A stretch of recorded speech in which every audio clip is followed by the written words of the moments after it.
にちは。今回は鹿の子の子のココシタンタン第3話への視聴者の反応をご紹介します。この動画では最新アニメの視聴者の反応や感想をご紹介しています。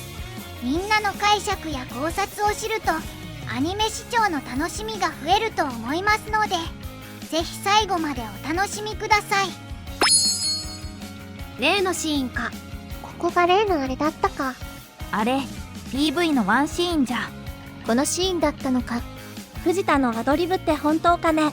元ヤン時代もこれ考えてたんすか。ファッションヤンキーだから。ニコニコが生きてたら誰かがミクさんで再現してくれたのに。2番もあるの。サザエさん軸。いきなり3年生にサザエさん言うな。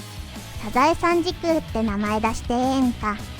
あらゆる行事すっ飛ばして春になってる。1話は何月くらいだったっけ。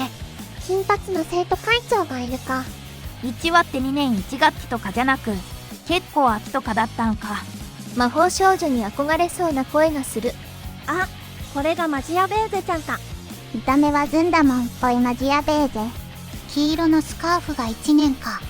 鹿せんべいって味薄いんじゃないの。テこ入れと言ったら水着会だろ。さすが部長真面目だな。元ヤンなのに変に真面目なんだよな。あと1人来ないと廃部では。今は米が値上がりしてるからこんな食ってたら金なくなるぞ。部活認可が何人かは学校によるからな。だいたい3から5あたりがラインだが、うちの中学は1人でも部員いれば OK だった。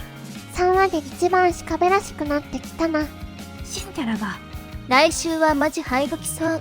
とりあえずキャラを増やして生き残るスタイル。3話はまあまあ面白かったな。可愛いキャラも増えてきたし。どうもオープニング曲とはテンポがずれてるなと思ったら別曲だったのかよ。虎視眈々ス。後輩ちゃんも変なキャラだな。いつもに増して藤田咲さんの負担が大きそうな回だった。いい鹿アニメだ。時々出てくるイケメンのコタンの声良い。3話でも馬車目か。漫画だと3巻だからめちゃはや。ブラッシングはちゃんと全部の毛をやってほしい。いつも頭ばかり。そこはデリケートなところだから自分でやるぬん。最初期待して見てた時は何これって感じだったけど、どんなもんか分かってくると普通に見れるな。3話でコシタンのコシパンパンと PV の謎映像が回収された。3話で初めてクスッと笑ってしまった。爆笑まで行くことはないけど、このくらいを維持できるなら完走する。オープニングが楽しくて最高だわ。ドハマりする曲今年のアニソン派遣これだろ。のコタンかわいい。星単動画伸びまくっててくさ。あの歌藤田咲のアドリブなのか。今季一の改作が行政のお墨付きだったとは。コシタンダンスの全貌が公開された。300万再生いきかね勢いだなコスタン。虎視眈々ス妙に曲調が古めかしいのと途中で鹿をぶん殴るのが笑える。馬車目ちゃんかわいい系かと思ったら意外と声低くて可愛かった。可愛いかろ。これもフライング1と同じで連載して間もないのにすぐアニメ化なのか。ヌンのステップで踊ろう。この作品の題名鹿の子の子のココシタンタンだったのか。鹿の子のコタンコシタンタンと思ってたわ。鹿の子の子の子コシタンタン。鹿になってのコタンに変われればいいんだよ。鹿になったら本気出すから。星単のってちょっと細い声で叫ぶところ結構好き。気楽に見られて笑えるアニメだな。良い意味で何も気負わないで考えず楽しめる。空話題にもなって人気にもなるわ。キャラが増えたことで賑やかになってきたな。今回も楽しかったし来週も楽しみや。第1話からあちこちにいたシュールな CG 鹿は動物園から脱走したんかい。バズった例のシーンコシタンの黒歴史ダンス&歌が恥ずかしいけど超絶かわいい。新年度になってあんこちゃんと馬車目ちゃんが入部して鹿部も賑やかになったけどますますカオスになってゆく。例のシーンがついに登場。どんな形で出てくるかと思いきやまさかのコシタンの黒歴史オリジナルソングで使うというね。1話のコタン登場に並ぶ面白さだった。そして一番気になってた馬車目が入学鹿部入部。本編で登場して可愛さが増していたこういうキャラが俺は好きなんだ。3話もめちゃくちゃ面白かった。あのダンスが出てきたけど、2番やるって言った時にまだやるのってなった。あと馬車目が田んぼ作りたいと言った後に、ナレーションが10話をお楽しみに的なこと言ってたから、絶対10話で田んぼ会あるじゃん。っていうかメイン4人めちゃくちゃ好きだな。コシタン可愛くて好きだけど、ごめんね。さすがにあの歌は寒すぎて引いちまったよ。とはいえ、これをアドリブでできる藤田さんすごすぎる。のこたんはなんで町長にあんなたかられるんでしょう。お花みたいな匂いでもするんでしょうか、笑い。あのリアルな鹿は劇中、実際に存在していたのか。今日もトラコの空回りが面白かった。植物人外っぽい新入生が入部したが、人間なんだろうか。髪を人外っぽいパーツに見せているのがいい。部活と言いつつ、皆でグダグダしている様子に懐かしさを覚える。このバカげた茶番を真面目に考えるのが異質に思えてきた。鹿部に常識人はいないのではないのか。一瞬でも虎視眈を神格化していた自分を恥ずかしく思う。そして新入部員も想像以上に堕落している。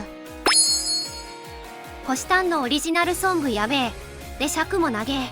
新入部員も加え、ますますわけがわからなくなった鹿部だが、窓から覗くのは対抗勢力か。ストーリー性は全く求めてないが、今後の展開が気になる。新入生馬車めめめちゃんは可愛かったね。唐突なトータルリコールや藤田咲さん渾身のアカペラアドリブに笑ったし、本物の鹿を相手にコシタンがじゃれているだけという、不条理逆らしい中身のなさが面白かったです。あと、新入部員の馬車目が個人的に注目している泉風花さんなのも嬉しいね。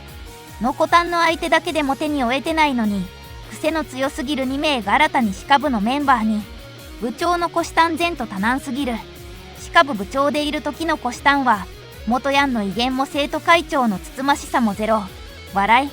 馬車目の肩書き、人以上鹿未満ってなんなん。笑い。それゆけ元ヤンコシタン CV、藤田咲さんの迫真のアドリブとシュールなダンス。撫でていたのに無慈悲に殴られる鹿。すべてがカオスすぎて笑いが止まらない笑い。純粋な満足度と何回も見たくなる中毒性の高さは根気随一。2名の新入部員、とはいえ、新入部鹿がいないから、のこたん卒業までに鹿を勧誘するか、馬車目を鹿にするかしないと、いずれにしても廃部じゃないだろうか。まあ、迷い鹿を囲い込んでもいいのかもしれないけど、というか、なろうと思ってなれるのか、鹿って。リアル鹿が相手でも四苦八苦。自分から過去の黒歴史を話して自爆するコシタンがおもろい。鹿部の活動って一体。だけど意味のなさそうなことに本質があるのさ。とことんくだらない日常を描いてくれるギャグが良き。馬車目も迎えフルメンバーとなった鹿部の鹿色デイズが今始まる。最後までご視聴いただき、ありがとうございました。皆さんのご感想や注目ポイント、考察などありましたら、コメントで教えていただけると嬉しいです。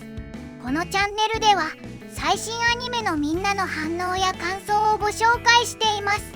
様々な考察や多様な意見を聞くと、これまでなかった視点が増えて、アニメ視聴の新しい発見があるかもしれませんので、ぜひ、チャンネル登録とグッドボタンをよろしくお願いします。